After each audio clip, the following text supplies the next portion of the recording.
তোমার কি মাথা খারাপ হয়ে গেছে মা? তা নাহলে ছোট ভাইয়ের বউকে বিয়ে করতে বলো। হ্যাঁ, আমার মাথা খারাপ হয়ে গেছে। আমি যা বলছি তোকে তাই করতে হবে। তোমার কি আমাকে ছোট বাচ্চা মনে হয় মা? তোমার এই অযাচিত চাও আমি কিছুতে রাখতে পারবো না। কেন, কি সমস্যা এতে? মা তুমি কেন বুঝতে পারছো না? এটা কোনোদিনও সম্ভব না। কেন সম্ভব নয়, এটা আমাকে আগে বোঝা। তুমি কেন বুঝছো না মা? লোকে অনেক কথা বলবে। লোকের কথা শুনে কি করব? যদি মনের কাছেই শান্তি না পাই, আমি মেয়েটাকে কিছুতেই হারাতে চাই না। ওকে সারা জীবন আমার কাছে রাখতে চাই আমি। তো রাখো, কে বারণ করেছে তোমাকে? ছেলের সাথে কিছুতেই পেরে উঠছে না শায়লা বেগম। কিছুতেই বোঝাতে পারছে না একজন বিধবা কম বয়সী মেয়েকে এভাবে শ্বশুর বাড়ি রাখা যায় না। তার উপর ছেলের বড় ভাই আছে, তাও আবার অবিবাহিত। এটা যে সমাজের চোখে কতটা দৃষ্টিকটু তা বলার বাহিরে। ছেলে যে তার কোনো কথাই শুনতে চাচ্ছে না, সে আবারও বোঝানোর জন্য বলল, দেখ বাবা, এভাবে একজন মেয়েকে রাখা যায় না। যেখানে তার স্বামী মারা গেল কিছু মাস আগে, লোকে তো কটু কথা বলতে ছাড়বে না। কি বলবে? দেখ, তুই একজন অবিবাহিত ছেলে, সেইখানে এই মেয়েটাকে রাখলে মানুষ তো ওর উপর কাদা ছিটাবে বাবা। আমার কথা শোন, তুই বিয়েটা করে নে বাবা। আরজানের এবার মাথা সত্যি গরম হয়ে গেল। সে গর্জে উঠে বলল, তোমার মাথায় সত্যিই খারাপ হয়ে গেছে মা। আর একবার আমাকে এই ধরনের কথা বলতে আসবে না, বলে দিলাম। শায়লা বেগম এবার শেষ চালটা চাললেন। এছাড়া মেয়েটাকে নিজের কাছে রাখার জন্য আর কোনো উপায় তার কাছে নেই। সে এবার তীক্ষ্ণ বুদ্ধি খাটিয়ে ফেললেন। ছেলেকে সোজাসুজি বলে বসলেন, তোমারও কি আর সবার মতো ইউজ করা জিনিস ভালো লাগছে না? মায়ের কথায় যেন আকাশ থেকে পড়ল আরজান। তার মা এই কথা ভাবলো কিভাবে? সে কি না শরীরের জন্য বিয়ে করছে না? মায়ের কথায় সে দিক বেদিক শূন্য হয়ে গেল। রাগে হিতাহিত জ্ঞান হারিয়ে সামনে রাখা ডাইনিং টেবিলে ছুঁড়ে ফেলে দিল। কাঁচ ভাঙার শব্দ যেন পুরো বাড়িতে ঝংকার তুলল। এতেই সে থেমে থাকলো না, সামনে যা পেল তাই ছুঁড়ে ফেলতে লাগলো। তারপর কোনো কথা না বলে বাড়ি থেকে বেরিয়ে গেল। শায়লা বেগম এতক্ষণ মুখ দিয়ে কোনো শব্দ বের করতে পারেনি। সে ভাবতেই পারেনি এই কথায় তার ছেলে এভাবে রিয়্যাক্ট করবে।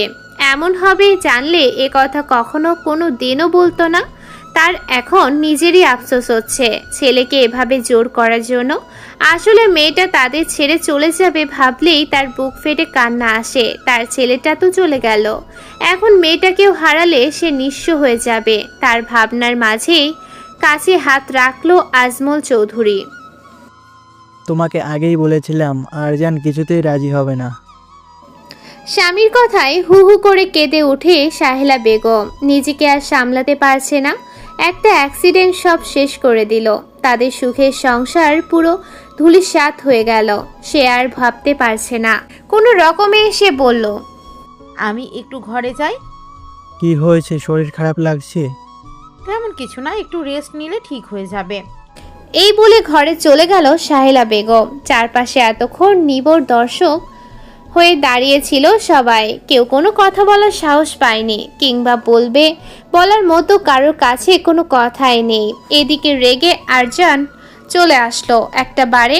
সেখানে এসে কল দিল তার বন্ধু অভিকে। কোথায় আছিস? এত রাতে কই থাকবো? ঘুমাই তো, ফোন দিলি কেন? এখনই দেখা কর। এত রাতে কেন? আসতে বলছি আস, এত কথা কেন বলিস? বন্ধুর কথা মতো ঘুম বাদ দিয়ে চলে আসলো তার কাছে। আরজানের মনে যত রাগ আছে সব মেটালো অভির ওপর। বেচারা অভি কোনো কি না বুঝে বসে বসে রাগ গিলতে লাগলো। কিছু করার নাই, জানে জিগার দোষ বলে কথা। মাঝরাতে কলিং বেলের শব্দে ঘুম ভেঙে গেল আহিয়ার। এত রাতে কে আসতে পারে তার জানা নাই। এক নাগাড়ে বেল বাজিতেই যাচ্ছে। এবার আহিয়ার প্রচুর রাগ হলো। কোনো জ্ঞান নাই নাকি? মাঝরাতে বেল বাজাই, তাও আবার এভাবে। আর থাকতে না পেরে চলে গেল কে এসেছে দেখতে।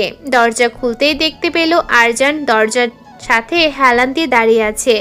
এই লোকটাকে এই নিয়ে হাতে গোনা কয়েকবার দেখেছে সে।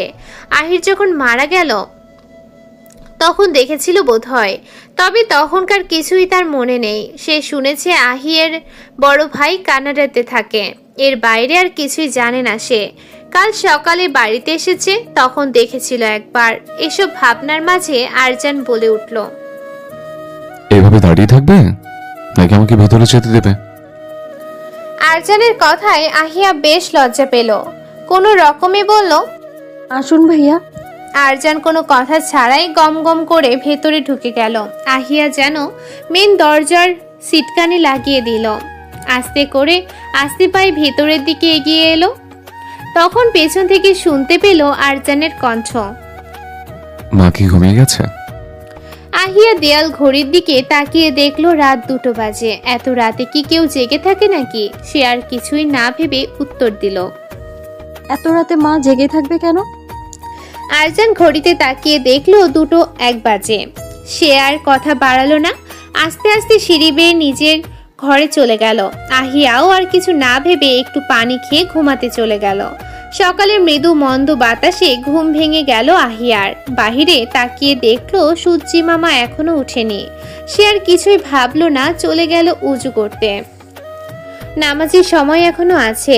অজু করে নামাজ পড়ে বাগানের দিকে হাঁটা ধরলো। আরজান মাত্রই উঠে ব্যালকনিতে আসলো, তখনই দেখলো কেউ একজন বাগানের দোলনায় বসে আছে। লম্বা হাঁটু অবধি, চুলগুলো বেনি করা, বসে থাকার কারণে মাটিতে পড়ে আছে। আরজান আর তাকালো না সেদিকে, বড় বড় পা ফেলে চলে গেল ঘরে। ব্রেকফাস্টের টেবিলে বসে আছে আরজান। সামনে তার বাবা, তার পাশে বোন অনু, চাচা আজমল চৌধুরী, চাচি আয়েশা বেগম, চাচাতো ভাই আদ্র এবং তার মা একপাশে মাথা নিচু করে বসে আছে। এখানে যে তার কোনো অস্তিত্ব আছে সেটা কেউ বুঝতেই পারছে না। সিঁড়ি দিয়ে নেমে আসে আহিয়া। শায়লা বেগমের কাছে দাঁড়িয়ে জিজ্ঞেস করে, মা কি হয়েছে আপনার? এমন দেখাচ্ছে কেন? শায়লা বেগম তাকালো পুতুল পুতুল মুখখানার পানে। ইস কি সুন্দর দেখতে মেয়েটা। কেউ হয়তো প্রথম দেখে পুতুল ভেবে ভুল করবে। একটা মানুষ এত সুন্দর কিভাবে হয় জানা নেই তার। যেমন চেহারা তেমন লম্বা, গায়ের রং টকটকে হলুদ। আর চুলের কথা কি বা বলবো, যে দেখবে তার মুখ থেকে বেরিয়ে আসবে মাশাআল্লাহ।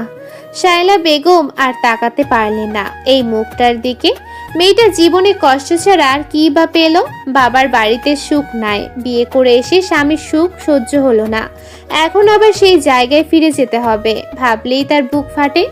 আর কিছু না ভেবে বলল, কিছু হয়নি আমার, তুমি নাস্তা করে নাও। আপনি খেয়েছেন মা? শায়লা বেগম আর চোখে ছেলের দিকে তাকালেন, শুধু বললেন, একবেলা না খেলে কিছু হবে না মা, তুমি খাও, আমি মন ভরে তোমায় দেখি। আহিয়া মুচকি হেসে খাওয়া শুরু করলো। শায়লা বেগম তাকিয়ে দেখলো সেই মেয়েটাকে, যাকে তার ছেলে পছন্দ করে পুতুল বউ বানিয়ে এনেছিল, যাকে দেখে তার চোখ জুড়াতো। কিছুদিন পরে হয়তো এই মেয়েটাকে আর নিজের কাছে রাখতে পারবে না। এসব ভেবে চোখ দিয়ে পানি পড়তে শুরু করলো। আহিয়া খাওয়ার মাঝে তাকিয়ে দেখে শায়লা বেগম কাঁদছে। সে ব্যক্তি ব্যস্ত হয়ে পড়লো। মা কি হয়েছে আপনার? আপনি কাঁদছেন কেন? কিছু না মা, তুমি খাও। আরজান এসব দেখে আর খেতে পারলো না, উঠে গট গট পায়ে চলে গেল বাইরে। আহিয়াও আর খেলো না, শায়লা বেগমকে নিয়ে উপরে চলে গেল। রাত বাড়ছে ধীরে ধীরে। আরজান সেই যে বের হয়েছে আর বাড়িতে ফেরেনি। এখন রাত 12টা বাজে। আরজান মেন দরজার লক খুলে ভিতরে ঢুকলো। বাড়িতে কোনো সারা শব্দ নেই, মনে হচ্ছে যেন কোনো মৃত্যু পড়ে। আরজান ধীর পায়ে উপরে উঠতে লাগলো। হাঁটতে হাঁটতে মায়ের ঘরের দরজার সামনে দাঁড়ালো।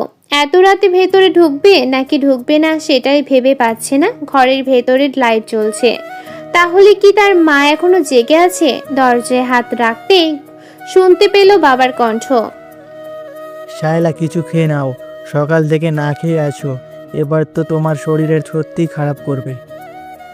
শায়লা বেগম কিছুই বলল না, চুপ করে শুয়ে আছে। শায়লা আরজান কিছুতেই এসব মানবে না, তুমি এসব জেদ না করে খেয়ে নাও। এতক্ষণে শায়লা বেগম দীর্ঘশ্বাস ছাড়লো, বলল, আমি বোধহয় বেশি চেয়ে ফেলেছি, তাই না? আসলে মা তো, যখনই ভাবি মেয়েটার জীবন শেষ হয়ে যাবে তখনই আমার চারপাশ অন্ধকার হয়ে যায়, কিছুই ভাবতে পারি না। আজমল চৌধুরী স্থির কথা শুনলেন, বলার মতো কিছু পেলেন না, বললেন, সবই নিয়তি শায়লা। ওর ভাগ্যতে যদি সুখ না থাকে আমরা হাজার চেষ্টা করেও সুখ এনে দিতে পারবো না। দরজার বাইরে থেকে বাবা মায়ের কথার কিছুই বুঝতে পারলেন না আরজান। এইসব কথা শুনে সে আর ঘরে ঢুকতে পারল না। আস্তে পায়ে হেঁটে নিজের ঘরে চলে গেল। আজ সকালে রোদের যেন উত্তাপ ছড়াচ্ছে, চারপাশে খা খা করছে, সবাই একসঙ্গে ব্রেকফাস্ট টেবিলে খেতে বসেছে। খাওয়ার মাঝে আজমল চৌধুরী বললেন, আরজান, তুমি এখন কি করবে কিছু ভেবেছো? না বাবা, এখন কিছুই ভাবিনি। আমাদের পারিবারিক বিজনেসে তো বসতে পারো, তাই না? ভেবে দেখছি। ওদের কথার মাঝে অনু বলল, ভাইয়া, তুমি কি কোথাও যাবে? হ্যাঁ, কেন? আসলে আমি কলেজে যাব, আমাকে একটু ড্রপ করবে? আচ্ছা ঠিক আছে, রেডি হয়ে আয়। আরজান দেখলো সবাই খেলেও তার মা কিছু না খেয়ে বসে আছে। আরজান বলল, মা, তুমি খাচ্ছ না কেন? শায়লা বেগম কোনো কথা বলল না। আরজান আজ 2 দিন যথেষ্ট ধৈর্য ধরে আছে, কিছুতেই রাগ ক্রমশ প্রকাশ করতে চাচ্ছে না। কিন্তু তার মা যা শুরু করেছে তাতে সে কতক্ষণ রাগ কন্ট্রোল করতে পারবে তার জানা নেই। সে আবার বলল, মা, খেতে বলেছি আমি। শায়লা বেগম উঠে চলে যেতে লাগলো। একে তো তার মা তার সাথে কথা বলছে না, তার উপর কাল থেকে না খেয়ে আছে। মেজাজটা যেন হঠাৎ করেই বিগড়ে গেল। মায়ের হাত টেনে ধরে বলল, না খেয়ে কোথাও যাবে না তুমি। 2 দিন না খেলে কেউ মরে যায় না। সে যেন এবার আরো হিংস্র হয়ে গেল। হিতাহিত জ্ঞান শূন্য লাগছে তার। যে মাকে সে নিজের চাইতে বেশি ভালোবাসে সে তার সামনে মরার কথা বলছে, সেটা সে কিছুতেই মেনে নিতে পারছে না। কি করবে কিছুই ভাবতে পারছে না। আর শায়লা বেগম সিঁড়ি বেয়ে উপরে উঠতে লাগলো। আরজান আর কিছু না ভেবে হঠাৎ বলে উঠল, আমি বিয়ে করব মা, বিয়ের ব্যবস্থা করো। এই বলে গটগট পায়ে বাড়ি থেকে বেরিয়ে গেল। শায়লা বেগমের ঠোঁটের কিনারায় এক চিলতে হাসি দেখা গেল, যেটা শুধু আজমল চৌধুরী নজর পড়ল। সে বুঝতে পারল তার স্ত্রী বিয়ের জন্য এই পরিকল্পনা করেছিল। ছেলে মায়ের প্রতি দুর্বল, সেটাই কাজে লাগলো সে। এসব ভাবতেই তার ঠোঁটেও হাসি দেখা দিল। আহিয়া এতক্ষণ নীরব দর্শক ছিল, আগা মাথা কিছুই সে বুঝে নাই। তাই সে অনুকে জিজ্ঞেস করলো, ভাইয়ার বিয়ের জন্য মা এমন করছে কেন? সে কি বিয়ে করতে চায় না? আসলে ভাইয়া কিছুদিন পরে বিয়ে করতে চাচ্ছিল। ও তাহলে মা জোর কেন করছে? অনু কি বলবে ভেবে পেল না। এখন যদি বলো তার সাথে বিয়ে দিতে যাচ্ছে, তাহলে নির্ঘাত সে জ্ঞান হারাবে। সে আর কিছু না বলে বলল, আসলে আমার কলেজে যেতে হবে, আসি ভাবি। কোনো রকমে পালিয়ে গেল অনু। আহিয়াও আর কিছু না ভেবে উপরে চলে গেল।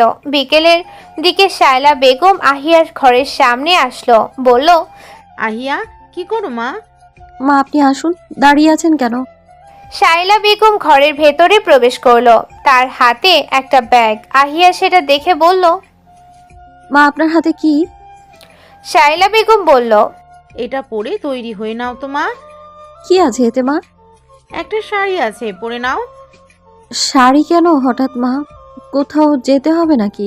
শায়লা বেগম কি বলবে ভেবে পাচ্ছে না। কেমন যেন হাঁসফাঁস করছে। কিভাবে বলবে এই কথাটা, আহিয়া কিভাবে রিয়াক্ট করবে সেটাই ভাবছে। মা আহিয়ার ডাকে ভাবনা থেকে বেরিয়ে আসলো, বলল, তুমি কি আমাকে বিশ্বাস করো মা? এটা কি বলছেন মা? পৃথিবীতে আপনার থেকে আপন তো আমার আর কেউ নেই। আপনাকে বিশ্বাস না করলে কাকে বিশ্বাস করব বলেন? আমি যা করব তোমার ভালোর জন্য করব, এটা মানো তো। আমি জানি মা, আপনি আমার ভালো চান। এই পৃথিবীতে আপনি তো একমাত্র ভরসার জায়গা। শায়লা বেগম এবার বললেন, আমি যদি তোমার ভালোর জন্য কোনো ডিসিশন নেই, তুমি কি তাতে অখুশি হবে মা? এসব কি বলছেন মা?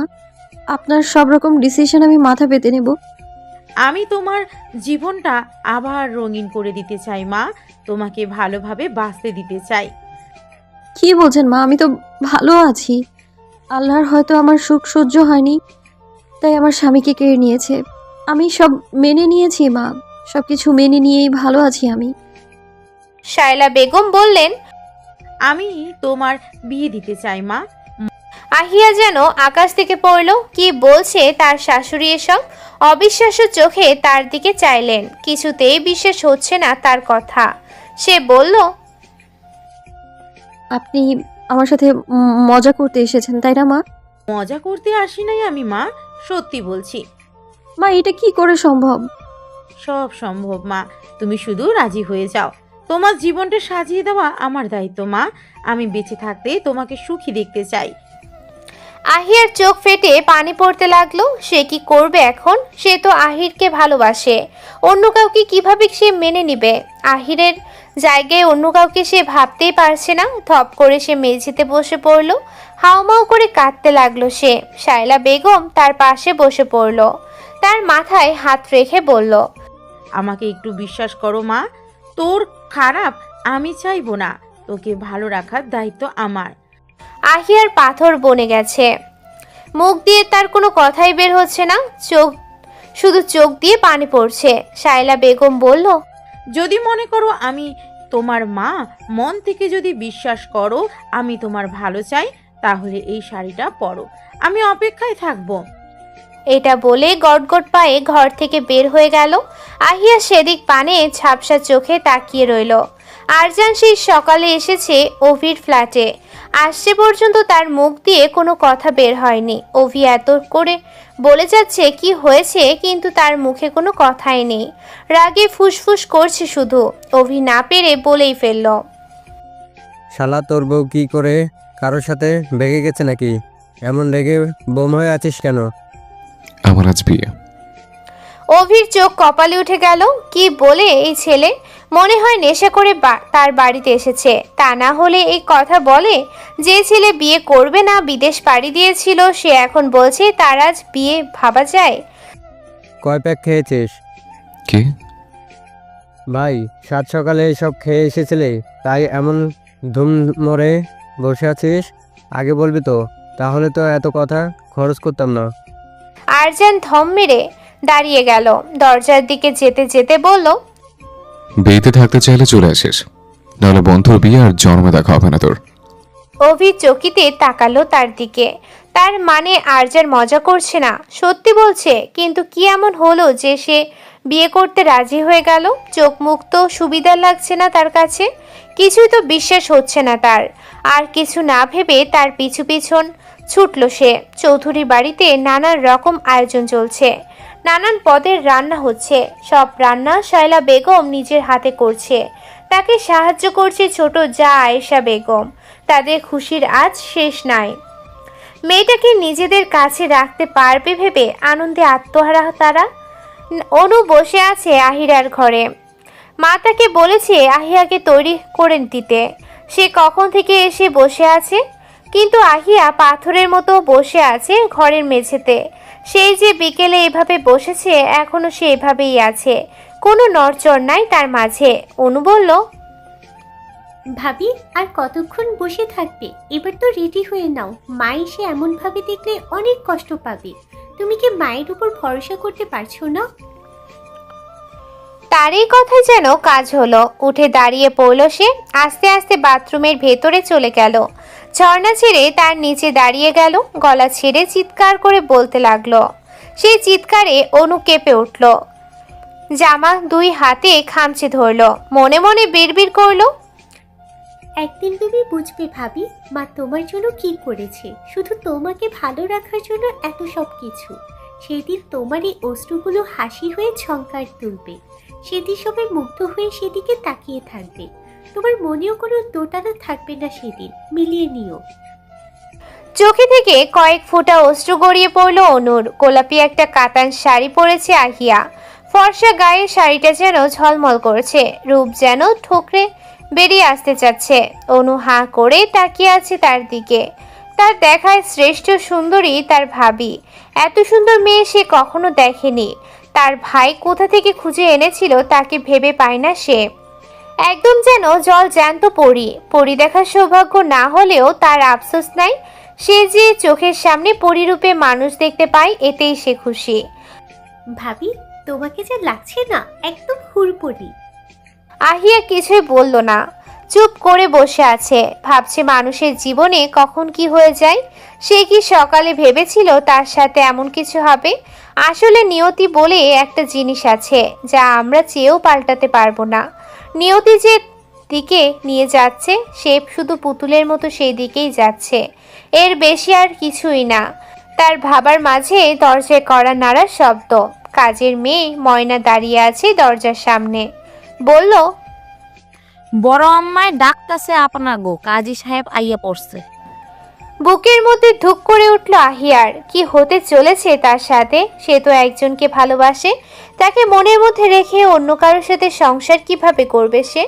আর ভাবতে পারছে না, মাথা পুরো শূন্য লাগছে তার, চোখে বেয়ে পানি পড়তে লাগলো। অনু বলল, চলো ভাবি, মা ডাকছি। আহিয়া পাথরের মতো দাঁড়ালো। অনু একে ধরে নিয়ে যেতে লাগলো, এক পা করে এগোচ্ছে আর জীবনের সমীকরণ মেলাচ্ছে।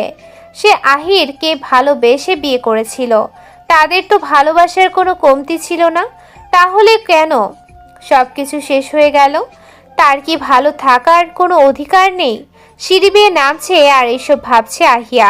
অভি উপরের দিকে তাকাতেই থ মেরে বনে গেল। আরে এ তো আহিয়া, আহিয়ার সাথে তার বিয়ে, এটা কিভাবে সম্ভব? অভি কিছু বলতে চাইলো আরজানকে, কিন্তু আরজান তাকে কিছু বলতে দিল না। অভির মনের মধ্যে কেমন যেন হাঁসফাঁস শুরু হয়ে গেল। অনু আহিয়াকে সোফায় বসিয়ে দিল, সবাই চোখ ভরু করে তাকে দেখতে লাগলো।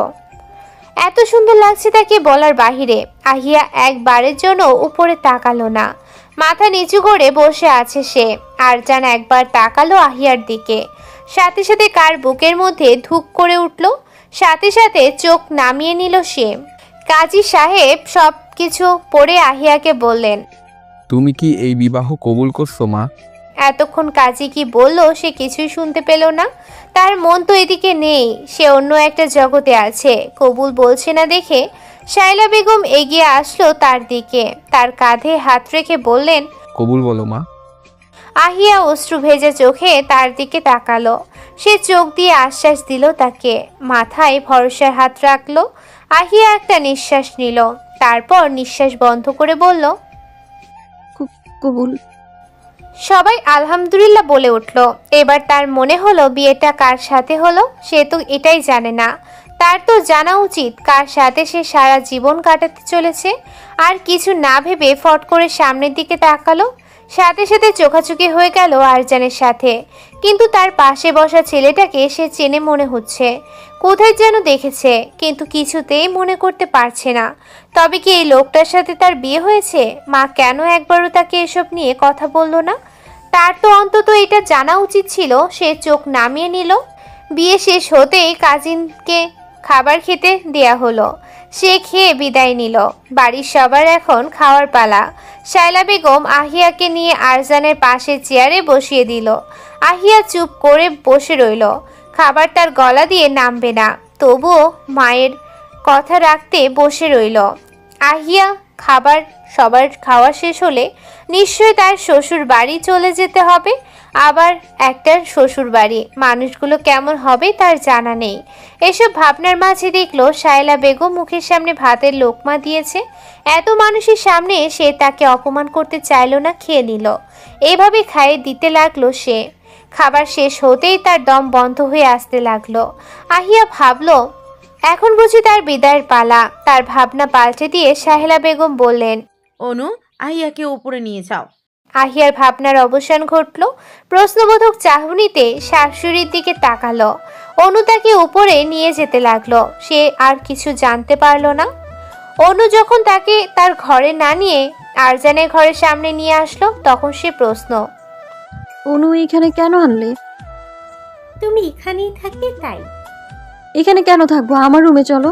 আর ওই লোকটা কি ভাইয়ার বন্ধু? হ্যাঁ, কেন? এমনি। আহিয়া ভাবলো আরজানের বন্ধুর সাথে তার বিয়ে হয়েছে, তাহলে তার জন্য হয়তো তার রুমে থাকতে দিচ্ছে। সে আর কথা বাড়ালো না। রুমে ঢুকে খাটের ওপরে বসিয়ে দিল অনু তাকে। সেও চুপচাপ বসে রইল। ভাগ্যের কাছে হার মেনেছে আজ সে। অনু তাকে রেখে চলে গেল। রাত বাড়তে লাগলো। আরজান আর অভি ছাদে বসে আছে। অভি বলল, ঘরে যাবি না? কিভাবে?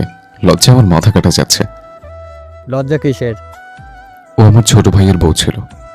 তার আগেও অভি, গর্জে উঠে আরজান। আর কিছু বলল না অভি, তাকিয়ে রইল আরজানের দিকে, শুধু বলল, ঘরে যা, আহিয়া অপেক্ষা করছে। আরজান একটা দীর্ঘশ্বাস ছেড়ে নিচের দিকে পা বাড়ালো। অভি আকাশের দিকে তাকিয়ে বিড়বিড় করলো, সত্যি নিয়তি বড়ই অদ্ভুত। কেড়ে নিতেও সময় লাগে না, আবার ফিরিয়েও দিতেও সময় লাগে না। পাশে ফিরে তাকালো সে, দেখলো অনু দাঁড়িয়ে আছে। সে আবার আকাশের দিকে ফিরে তাকালো। আরজান দরজার সামনে দাঁড়িয়ে রইল কিছুক্ষণ। ঘরে ঢুকতে তার কেমন যেন লাগছে, কিন্তু ঘরে না গিয়েও উপায় নেই। মা দেখলে কষ্ট পাবে। দরজা খুলে ভিতরে প্রবেশ করলো সে। দরজা লক আটকে পেছন ফিরে চাইলো। ছিটকানির শব্দে আহিয়া সামনের দিকে তাকালো। সামনে তাকাতেই স্তব্ধ হয়ে গেল। সে কি ভুল দেখছে নাকি বিশ্বাস হলো না তার। চোখ ডোলে আবার তাকালো। সে ভুল দেখছে না, তার সামনে আরজান দাঁড়িয়ে আছে। হতবুদ্ধি হয়ে উঠে দাঁড়ালো আহিয়া, বলল, ভাইয়া আপনি? এবার যেন আরজান লজ্জায় পড়ে গেল। কিভাবে কি বলবে তার মাথা কাজ করা বন্ধ করে দিল। কোনো রকম বলল, ফ্রেশ হয়ে ঘুমিয়ে পড়ো। কিন্তু আপনি এখানে কেন? কোনো ভনিতা ছাড়াই সে এবার বলল, কারণ বিয়েটা আমার সাথে হয়েছে তাই। আজ মনে হয় তার অবাক হওয়ার দিন। সে ভাবতেই পারছে না তার বিয়ে তার ভাসুরের সাথে হয়েছে। আহিয়া ভাবতে পারছে না তার শাশুড়ি এত বড় একটা সিদ্ধান্ত নিল, তাকে একবারও জানালো না। কোনো কথা না বলে সে ঘর থেকে বেরিয়ে যেতে লাগলো। আরজান বলল, কোথায় যাও? আহিয়া বলল, মায়ের কাছে। মা এত রাতে জেগে থাকবে না। তবু আমার মায়ের সাথে কথা আছে। যা কথা আছে সকালে বলো, এত রাতে মাকে জাগানো ঠিক হবে না। মা এত বড় কথা আমার থেকে কেন লুকালো? আরজান কিছু বলল না, তাকিয়ে রইল আহিয়ার পানে। চোখগুলো কেমন ফুলে রয়েছে, তাতে যেন তার সৌন্দর্যে আরো বৃদ্ধি পেয়েছে। আরজানকে তার দিকে তাকিয়ে থাকতে দেখে আহিয়া চোখ নামিয়ে নিল। আরজান বলল, কাল সকালে কথা বলো, এত রাতে জাগলে মায়ের শরীর খারাপ করবে। আহিয়া তাও ঘর থেকে বাইরে যেতে লাগলো। আরজান বলল, যেতে বারণ করলাম তো। আমি আমার ঘরে থাকতে চাই। আরজান বলল, কেন? আমি এখানে থাকতে পারবো না। কি সমস্যা? আহিয়া কিছু বলল না। তার তো কথা বলতে লজ্জায় মরে যেতে ইচ্ছে করছে। এক ঘরে থাকবে কিভাবে? সে তো তার সাথে এক ঘরে থাকতেই পারবে না, দম বন্ধ হয়েই মরে যাবে। সে দরজা খুলতে চাইলো। আরজান বলল, মা কষ্ট পাবে। আমার আনইজি লাগছে। ফ্রেশ হয়ে শুয়ে পড়ো, আমি সোফায় শুয়ে পড়বো। আহিয়ার চোখ টলমল করছে। এই দিন দেখার আগে তার মৃত্যুর শ্রেয় ছিল। আস্তে আস্তে হেঁটে বাথরুমে চলে গেল। দরজা বন্ধ করে কল ছেড়ে দিল। তারপর হাউমাউ করে কাঁদতে শুরু করলো। সে কিভাবে এইসব মেনে নিবে? আরজানের সাথে এক ঘরে থাকবে ভাবতেই গলা ছেড়ে চিৎকার করে উঠল। আরজান ঘর থেকেই সেই শব্দ শুনল। হাতের মুঠো শক্ত করে রাখলো। কেটে গেল কিছু সময়। নীরবতা চলছে সেই থেকে। অভি অনু কেউ কোনো কথা বলছে না। নীরবতা ভেঙে অভি বলল, এত রাতে ছাদে কি? অনু বলল, ঘুম আসছে না তাই। আপনিও তো ঘুমাননি। জীবনের হিসাব মিলাচ্ছি। জীবন বড়ই অদ্ভুত, এটা বোঝা কারো সাধ্য নাই। কিছু বলছেন ভাইয়া? আমি কিছু বুঝি না। তোমার ছোট মাথায় এসব ঢুকবে না, বড় হও, সব আস্তে আস্তে বুঝবে। এখন ঘরে যাও, অনেক রাত হয়েছে। অনু কিছু না বলে চলে গেল। সে জানে এখন তার কথা না শুনলে রাগ করবে। আহিয়া বাথরুম থেকে বেরিয়ে আসলো। মুখ ধোয়ার জন্য মুখে পানি চিকচিক করছে। অসম্ভব সুন্দর লাগছে তাকে। আহিয়া দাঁড়িয়ে আছে, কোথায় শুবে বুঝতে পারছে না। আরজান বলল, খাটে শুয়ে পড়ো আহি। আহিয়ের শব্দে যেন তার শরীরে কম্পন ধরলো। এই নামই তো তাকে কেউ ডাকে না। একজন ডাকতো, সে তো হারিয়ে গেছে অনেক আগে। এতদিন পরে এই ডাকে তার কেমন যেন লাগলো। তাড়াতাড়ি করে খাটের এক পাশে শুয়ে পড়লো। আরজানকে বলল, আপনি এ পাশে শুয়ে পড়ুন, আমার অসুবিধা হবে না। আরজান কিছু না বলে ব্যালকনিতে চলে গেল। রকিং চেয়ারে বসে আকাশের দিকে তাকালো। মনে মনে কিছু বিড়বিড় করে চোখ বন্ধ করলো। সকালে রোদের মিষ্টি ঝলকানিতে আরজানের ঘুম ভেঙে গেল। ঘরে এসে দেখলো আহিয়া সেভাবেই শুয়েছিল, এখনো ঠিক সেভাবেই আছে। সে কোনো শব্দ না করে বাথরুমে চলে গেল। একটু পরে রুমে এসে দেখলো আহিয়া ঘরে নেই। সে জানে আহিয়া তার নিজের ঘরে চলে গেছে। সে আর কিছু না ভেবে নিচে নেমে গেল। তার মায়ের মুখের দিকে তাকালো।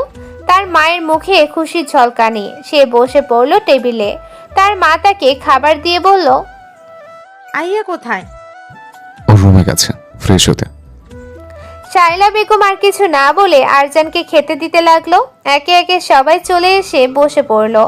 আজমল চৌধুরী বলল, এবার তো অফিসে বসতে পারো তাই না? যাব। আজমল চৌধুরী খুশি হয়ে বলল, সত্যি যাবে তুমি? তোমার কি মনে হয় আমি মিথ্যে কথা বলি? সেটা কখন বললাম? সেটাই তো মনে হচ্ছে আমার। আমি যখন বলেছি যাব তার মানে যাব। আশরাফ চৌধুরী বলল, থামো, তোমরা তর্ক করো না। বাপ বেটা নাকি বন্ধু সেটাই বুঝি না আমি। শায়লা বেগম লক্ষ্য করলো আগের দিনগুলোর থেকে আরজানকে অনেক প্রাণবন্ত লাগছে। সে বুঝলো তার সিদ্ধান্তে কোনো ভুল নাই। সেটা তার ছেলের দিকে তাকিয়ে বুঝলো। আহিয়া নিচে নেমে আসলো। তার শাশুড়ি তাকে দেখে তার দিকে এগিয়ে গিয়ে বলল, এসো মা, খেয়ে নাও। আহিয়া আসলো কিন্তু তার সাথে কথা বলল না, বসে রইল চুপ করে। তার শাশুড়ি খাবার বেড়ে দিয়ে খেতে বলল। সে চুপচাপ খেতে লাগলো, কোনো কথা বলল না। তার শাশুড়ি দেখলো আহিয়ার চোখ মুখ ফুলে আছে। তাহলে কি মেয়েটা সারা রাত কেঁদেছে? তার কি কোনো ভুল হয়ে গেল? তবে আহিয়া খেয়ে উপরে চলে গেল। সেও তার পেছন পেছন চলে গেল। আহিয়া ঘরে ঢুকতেই শুনতে পেল। আহিয়া দাঁড়াও। সে দাঁড়িয়ে গেল। শায়লা বেগম বলল, আমি কি কোনো অপরাধ করে ফেলেছি মা? আহিয়া চাইলো তার শাশুড়ির পানে, বলল, এসব কি বলছেন মা? তুমি নীরবতায় আমি তোমার নীরবতায় আমি এর বেশি কিছু ভাবতে পারছি না। সেসব কিছু না মা, আমার একটু সময় প্রয়োজন। আপনি বিচক্ষণ মানুষ, না ভেবেচিন্তে নিশ্চয়ই কিছু করেননি আপনি। রাতে অনেক ভেবে দেখেছি আমি। আপনি যা করবেন আমার ভালোর জন্যই করবেন, আমি জানি। আমার কোনো অভিযোগ নেই মা। শায়লা বেগম ভরসা পেল একটু। সে ভীষণ ভয় পেয়ে গেছিল।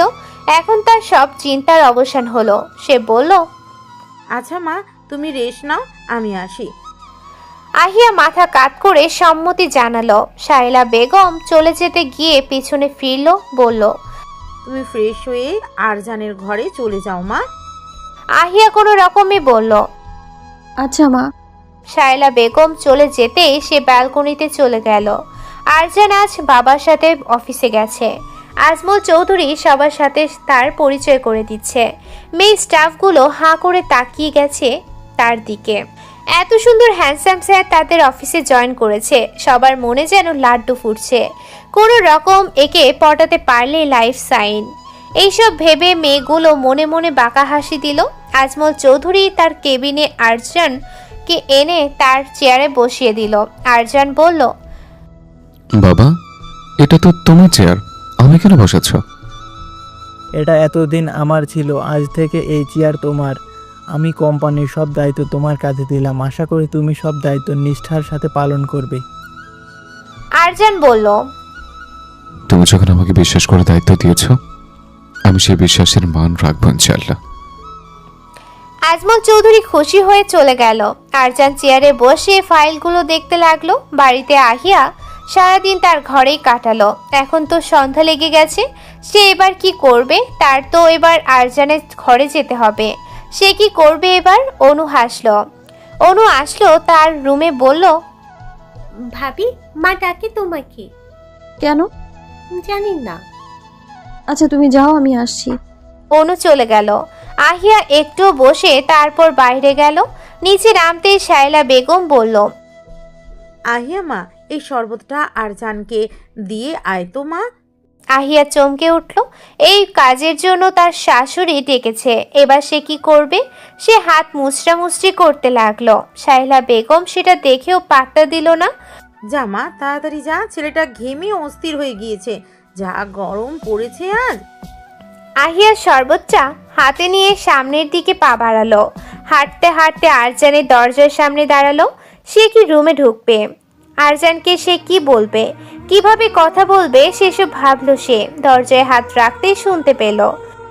এভাবে শরবতটা হাতে নিয়ে সারাদিন পার করলে আমার ক্লান্তি আর দূর হবে না। আহিয়া থতমত খেয়ে গেল। দেখলো কিভাবে তাকে, সে কি অনেক বেশি শব্দ করে হাঁটে? কই, সে তো একদম আস্তে আস্তে হেঁটে এসেছে, কোনো তো শব্দ হয়নি। তাহলে আরজান বুঝলো কিভাবে? আরজান বলল, এত ভাবছো যেন তোমাকে বিশ্ব শাসনের দায়িত্ব দেওয়া হয়েছে? এত ভাবে কাজ নেই, রুমে আসো।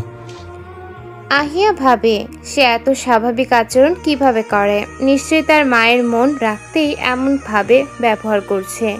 তাহলে এক বিয়ে হওয়া মেয়ের সাথে এত সুন্দর ব্যবহার করে? সবাই তো চায় তার বউ যেন পিওর হয়, কোনো পুরুষের ছোঁয়া যেন তার শরীরে না থাকে। কিন্তু সে তো তা না। তার একটা সংসার ছিল, ভালোবাসার সংসার, 6 মাসের সংসার, ভালোবাসায় পরিপূর্ণ সংসার যাকে বলে। আহিয়া আরজানের দিকে শরবত বানিয়ে দিল। আরজান ঢক ঢক করে শরবতটা খেয়ে বলল, তুমি বসো, আমি গোসল করে আসি। আহিয়া মাথা কাত করে সম্মতি জানালো। বসে রইল খাটের এক কোণে। আরজান কিছু সময় পরে বের হলো। দেখলো আহিয়া রোবটের মতো বসে আছে। সে বলল, কাল বিকেলে রেডি হয়ে থেকো। কেন? আরজান বলল। আমার বন্ধুরা তোমার সাথে মিট করতে চেয়েছে। আহিয়া এবার যেন আরো বেশি অবাক হলো। আরজান কি বিয়েটা মেনে নিয়েছে নাকি? তা না হলে বন্ধুদের সাথে কেন দেখা করতে চাচ্ছে? আর ভাবতে পারছে না আহিয়া। বলল, আমার সাথে কেন দেখা করবে? আমি তো তাদের চিনি না। আরজান বলল, তোমাকে দেখতে চেয়েছে তারা। আমাকে দেখার কি আছে? আমি কি মানুষের মতো দেখতে নই? আরজান একটু হাসলো। এই মেয়ের মুখে তো আজ ভালোই বুলি ফুটেছে। নর্মাল ভাবেই তো কথা বলছে তার সাথে। সে একটু রহস্য করে বলল, তোমাকে দেখার কিছু নাই, তারা তো আমার বউকে দেখতে চেয়েছে। ব্যাস, এই এক বউ শব্দটাই আহিয়ার সব কথা হাওয়া হয়ে গেল। সে এবার কি বলবে? আর কথা খুঁজে পাচ্ছে না সে। সে এবার পালাতে চাইলো ঘর থেকে। আরজান বুঝলো তার মতিগতি। এই মেয়ে নির্ঘাত এখন পালাবে। আহিয়া যেই না দরজার দিকে পা বাড়াবে, আরজান বলল, কোথায় যাও? আহিয়া থতমত খেয়ে বলল, আমার কাজ আছে, আমি যাই। কি কাজ? আহিয়া কি বলবে? এই বাড়িতে তার কোনো দিন কাজ করতে হয় না। বিয়ের শুরুতে সে যখন কাজ করতে যেত, তার শাশুড়ি রাগ করে তাকে ঘরে পাঠিয়ে দিত। অনু যেমন এই বাড়িতে রাজকন্যার মতো থাকে, তার শাশুড়িও তাকে তেমন ভাবেই রাখে, কোনো কাজ করতে দেয় না কখনো। সে বলল, হয়তো মা ডাকছে, আমি যাই। কেউ ডাকছে না, বসো। আহিয়া হাঁসফাঁস করছে, যেন পালাতে পারলেই বাঁচে। সোফার এক কোণে বসে হাত মুচড়াতে লাগলো সে। এখান থেকে কিভাবে বের হবে? আরজান যেন তার মনের ভাব বুঝতে পারলো। বলল, ভাবছি আজ রাতে ডিনারটা রুমে করব। ময়না দিয়ে আমাদের খাবার রুমে নিয়ে নেই, কি বলো? ব্যাস, এবার আহিয়া কেঁদেই দিল। আরজান তাকালো তার দিকে, বলল, কি হলো, কাঁদছো কেন? আহিয়া ভাবছে এত নাটক কিভাবে করছে এই লোকটা।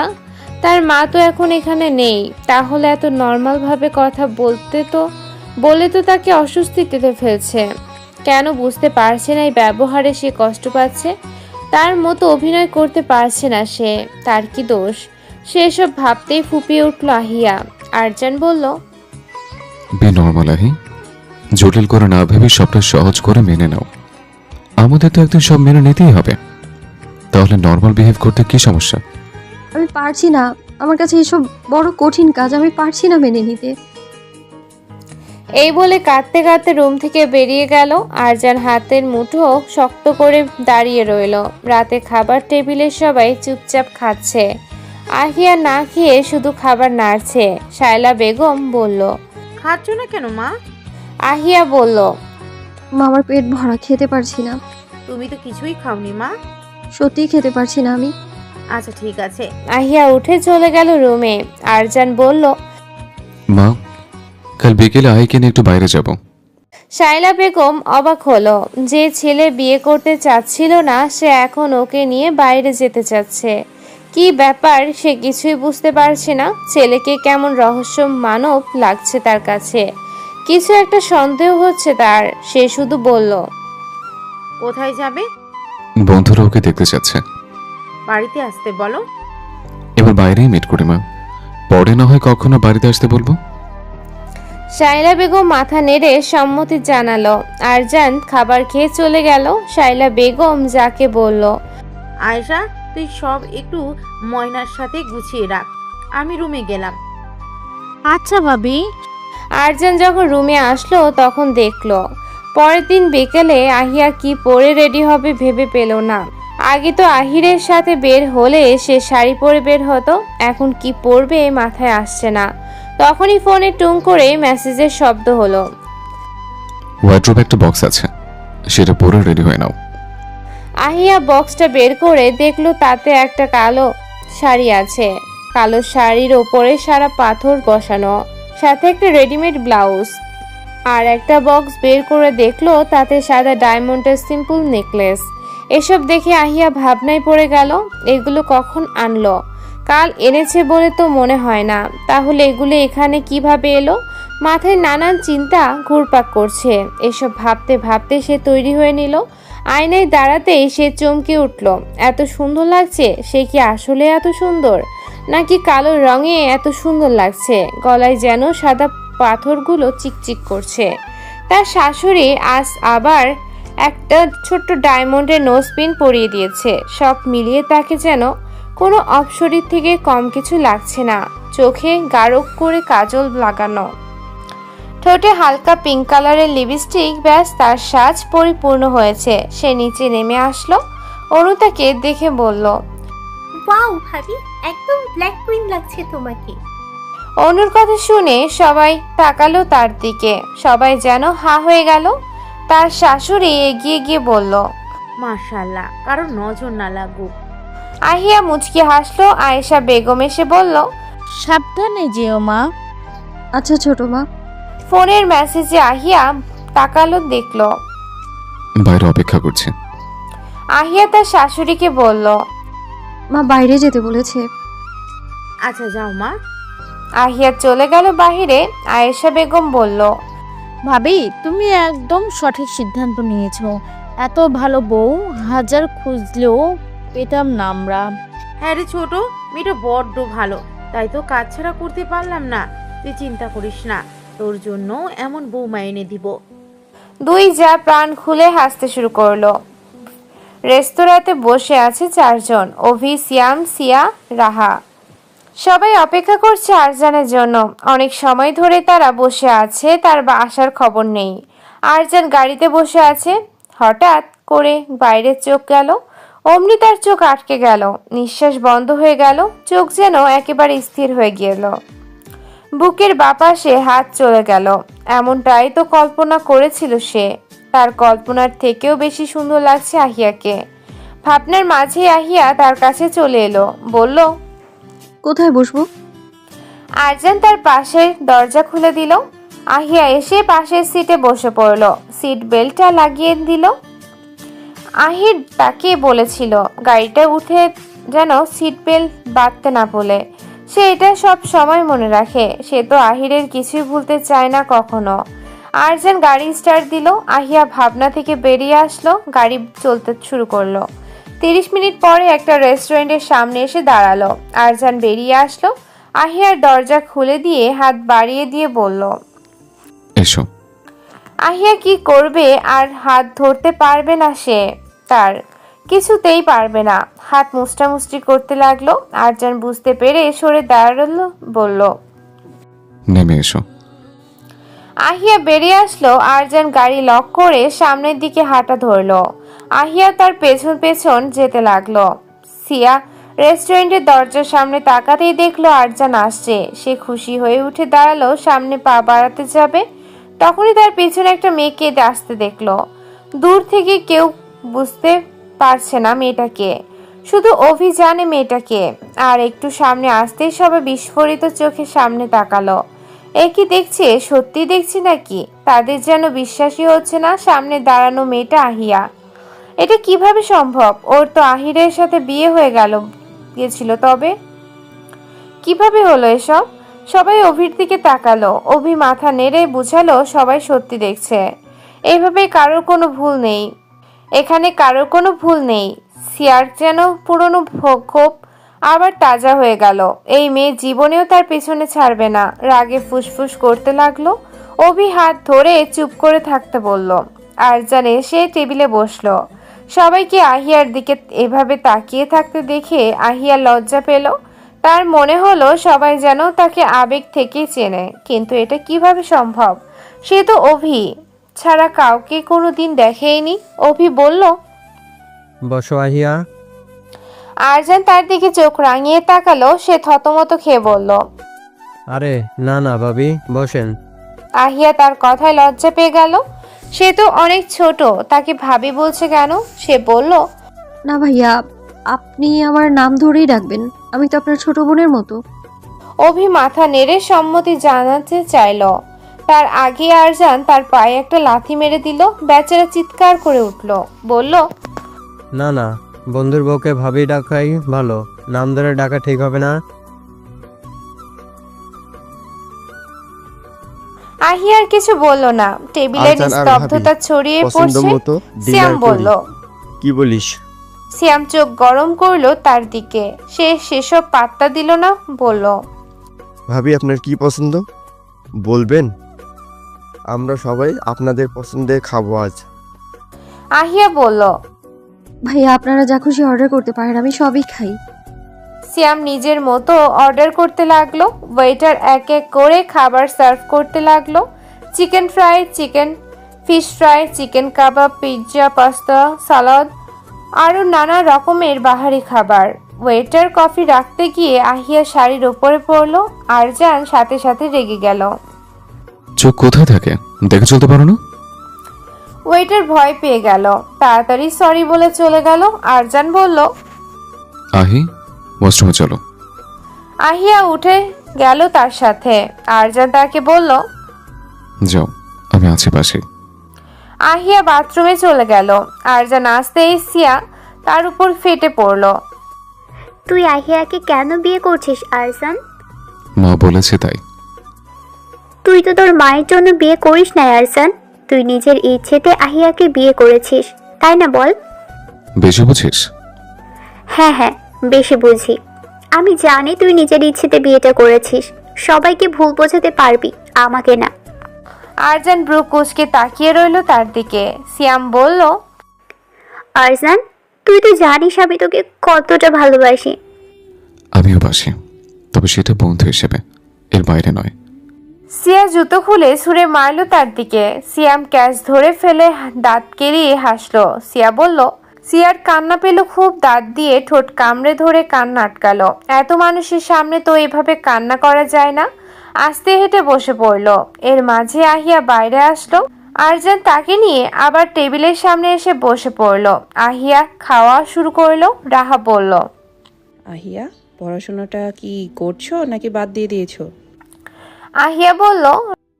ভর্তি হওয়া আছে আপু, কিন্তু ৬-৭ মাস যাওয়া হয় না, একটা এক্সামও বাদ পড়ে গেছে। রাহা ছোট্ট করে বলল। ও, তারপর আবার বলল।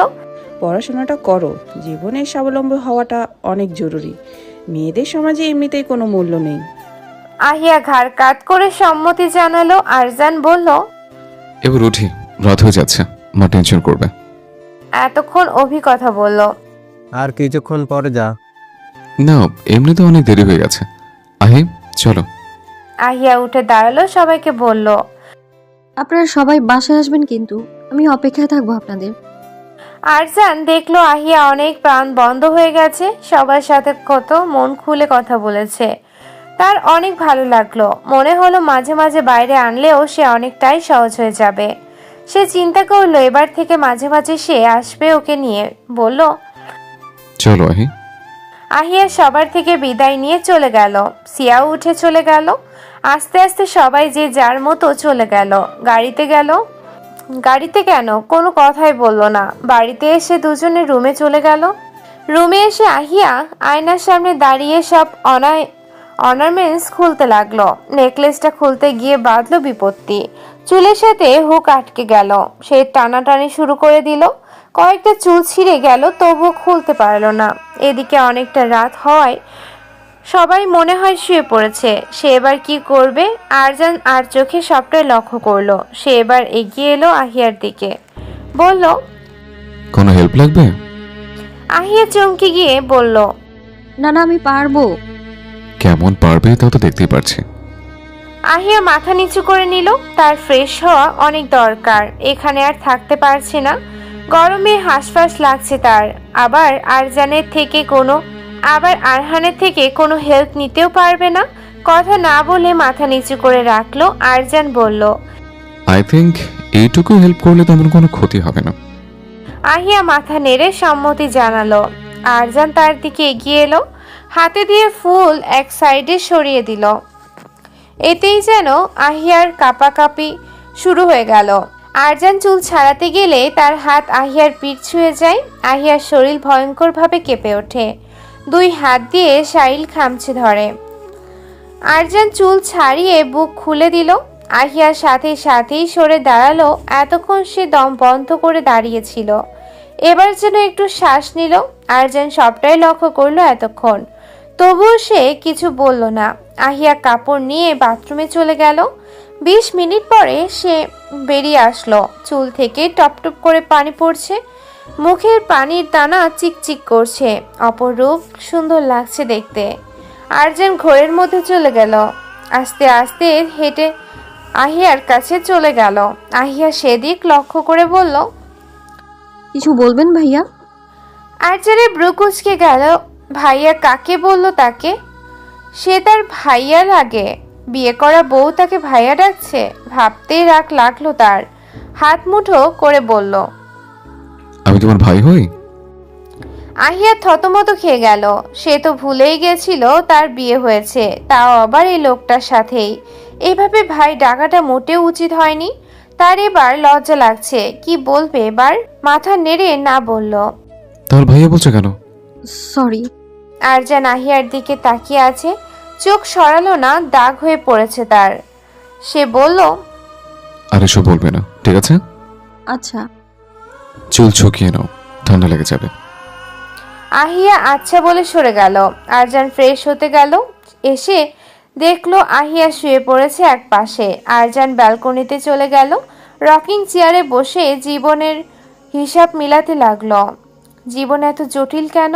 একটু কি সহজ হতে পারতো না? মনের মধ্যে এত কষ্ট নিয়ে সে বাঁচবে কিভাবে? এসব ভাবতে ভাবতে রাত 1টা বেজে গেল। এসে দেখলো আহিয়া গুটিসুটি মেরে ঘুমিয়ে আছে। আরজান শুয়ে পড়ল তার পাশে, অপলকভাবে তাকিয়ে রইল কিছুক্ষণ। তারপর একটু এগিয়ে গেল আহিয়ার দিকে। তার মুখে একটা হাত রেখে ধরা গলায় বলতে শুরু করলো, এই মেয়ে, তুমি কি জানো তোমার এই মুখটা দেখার জন্য আমি কত অপেক্ষা করেছি? তোমার স্কুলের সামনে, বাড়ির সামনে, নানা বাড়ি, খালা বাড়ি, কোনোখানে চেনা আমার বাদ নেই, শুধু তোমাকে এক নজর দেখার জন্য। অথচ তুমি কোনোদিনই জানতেই পারলে না কে একজন তোমাকে কতটা চায়।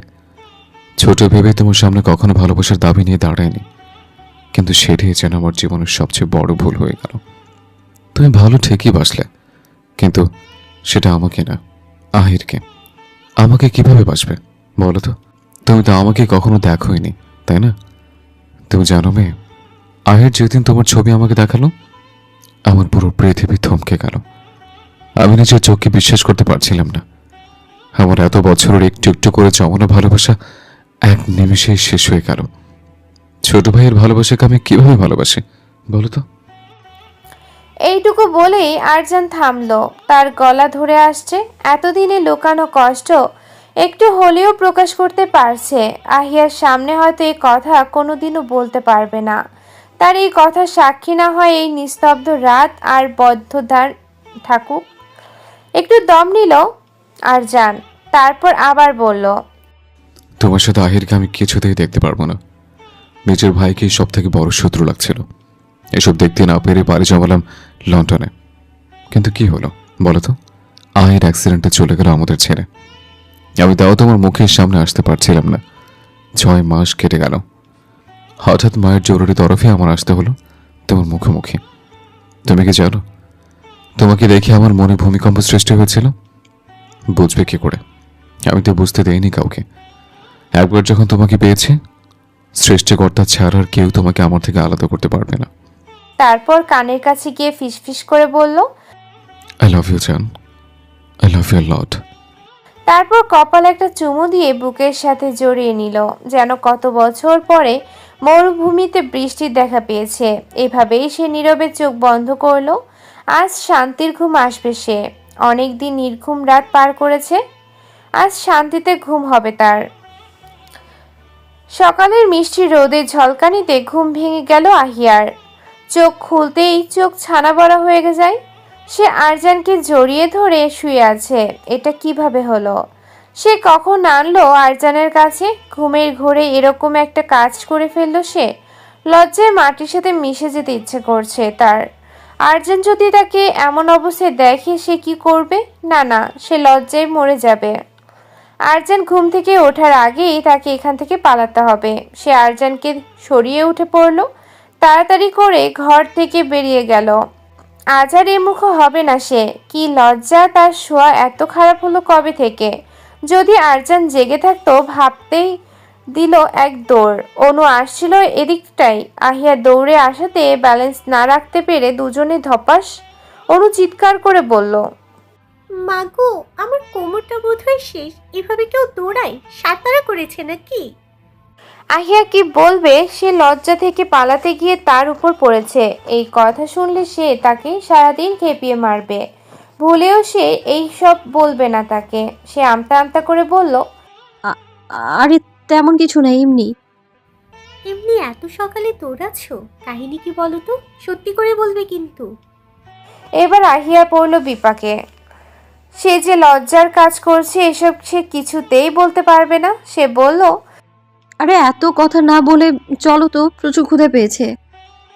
অনু সন্দেহ চোখে চেয়ে বলল, সত্যি বলছো তো? হ্যাঁ হ্যাঁ, একদম সত্যি, চলো তো। আহিয়ার চলে যেতেই আরজান চোখ খুলে বিড়বিড় করলো, স্টপ ইট গার্ল। নাস্তার টেবিলে আরজান বলল, মা, আমি চাই আহি আবার পড়াশোনা কন্টিনিউ করুক। শায়লা বেগম খুশি হয়ে বলে, আমিও তোকে এটাই বলতে চাচ্ছিলাম বাবা। পড়াশুনো করাটা সবার জন্যই গুরুত্বপূর্ণ। অফিস যাওয়ার সময় ওকে কলেজে নামিয়ে দিয়ে যাস। আচ্ছা। আহিয়া সবটাই শুনলো, কিছুই বলল না। শাহেলা বেগম বলল, আহিয়া মা, নাস্তা করে তৈরি হয়ে এসো, আরজান কলেজে নামিয়ে দিয়ে যাবে। আহিয়া মাথা কাত করে সম্মতি জানালো। তারপর নাস্তা করে তার রুমে চলে গেল। সে কলেজে যাওয়ার জন্য তৈরি হচ্ছে। এমন সময় আরজান আসলো, বলল, হয়েছে তোমার? ঘরে আসতেই তার চোখ থমকে গেল। এই তো সে আগের আহিয়া। কাঁধে কলেজ ব্যাগে তাকে একদম পিচ্চি লাগছে। সেই চোখ, কাজল দেয়া টানা টানা চোখ, যে একবার তাকাবে সে আর মুখ ফেরাতে পারবে না। সে যেন আবার নতুন করে সে পিচ্চি মেয়েটা প্রেমে পড়বে। তার এবার রাগ হলো। সে ছাড়া আহিয়ার দিকে অন্য কেউ তাকাবে ভাবতেই শরীর জ্বলে উঠল। সে এগিয়ে গিয়ে বলল, চোখের কাজল মোছো। আহিয়া তার দিকে ব্রুকুচকে বলল, কেন? কারণ তোমাকে ভূতের মতো লাগছে। আহিয়া হা হয়ে গেল। কি বলছে এই লোক? তাকে কাজল পরলে যথেষ্ট সুন্দর লাগে। তাকে সবাই বলে কাজল পরলে নাকি অসম্ভব সুন্দর লাগে। তাহলে আরজান কেন এমন বলছে?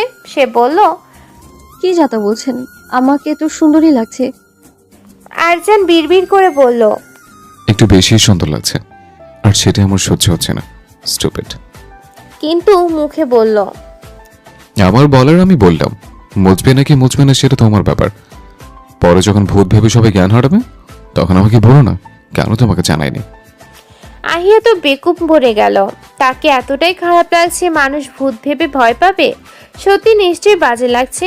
আর যা নিশ্চয়ই তাকে মিথ্যা বলবে না। তার মন খারাপ হলো এবার। সবাই তাকে এতদিন মিথ্যা কথা বলছে, তার মন রাখতেই নিশ্চয়ই এমনটা বলেছে। সবার প্রতি তার রাগ হলো। এত বড় মিথ্যা কথা সে আজ তার বান্ধবীকে ঝাড়বে ভাব মতো। বেয়াদব মেয়ে তাকে মিথ্যা সান্ত্বনা দেয়। সে এবার কাজলটুকু মুছে নিল, বলল, হয়েছে, এবার চলুন। আরজান বলল, ধরে কি দিয়েছ? এমন বাজে লাগছে কেন? আহিয়া আবার কি বলবে, তাকে যে সব কিছুতেই বাজে লাগে সে তো একথা জানতো না, তাহলে কখনো এসব দিত না। আরজান হাতে টিস্যু নিয়ে এগিয়ে এলো আহিয়ার দিকে, ঠোঁট মুছে দিতে দিতে বলল, এইসব আর কখনো লাগাবে না, খুব বাজে দেখা এতে। আমার অনুমতি ছাড়া এগুলো যেন না লাগাতে দেখে। আহিয়া পুরো জমে গেছে। আরজান তার ঠোঁট স্পর্শ করেছে, তার শরীর থরথর করে কাঁপতে শুরু করেছে, দম বন্ধ হয়ে আসছে, তার হাঁসফাঁস লাগছে। তাড়াতাড়ি করে সরে দাঁড়ালো সে, বলল, আমি পারবো। আরজান বলল, তাড়াতাড়ি করো।